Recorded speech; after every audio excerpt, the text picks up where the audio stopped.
রাস্তায় ভয়াবহ দুর্ঘটনা, কনভয় থামিয়ে আহতদের সাহায্যে ছুটে গেলেন প্রিয়াঙ্কা গান্ধী।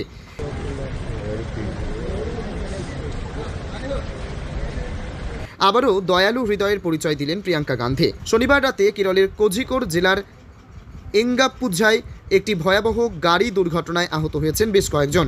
ঠিক সেই সময়ে সেই পথ দিয়ে যাচ্ছিল কংগ্রেস সাংসদ প্রিয়াঙ্কা গান্ধীর কনভয়। দুর্ঘটনা দেখা মাত্রই গাড়ির বহর সেখানেই থামিয়ে দেন প্রিয়াঙ্কা গান্ধী।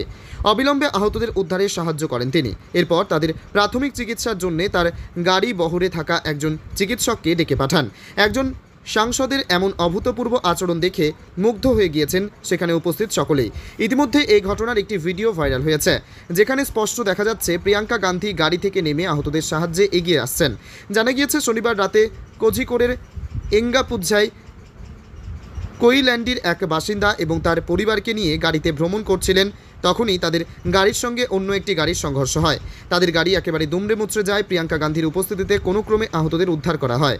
এরপর হাসপাতালে নিয়ে যাওয়ার জন্য কনভয়ের অ্যাম্বুলেন্সে থাকা মেডিকেল টিমকে নির্দেশ দেন সাংসদ প্রিয়াঙ্কা গান্ধী এবং তাতে করেই আহতদের হাসপাতালে নিয়ে যাওয়া হয়। কংগ্রেস নেতার কার্যালয় থেকে শেয়ার করা একটি ভিডিওতে প্রিয়াঙ্কা গান্ধীকে আহতদের সঙ্গে কথা বলতে দেখা গিয়েছে। 2024 সালের লোকসভা নির্বাচনে ওয়ানার থেকে ভোটে জিতে সেখানকার সাংসদ হয়েছেন প্রিয়াঙ্কা গান্ধী।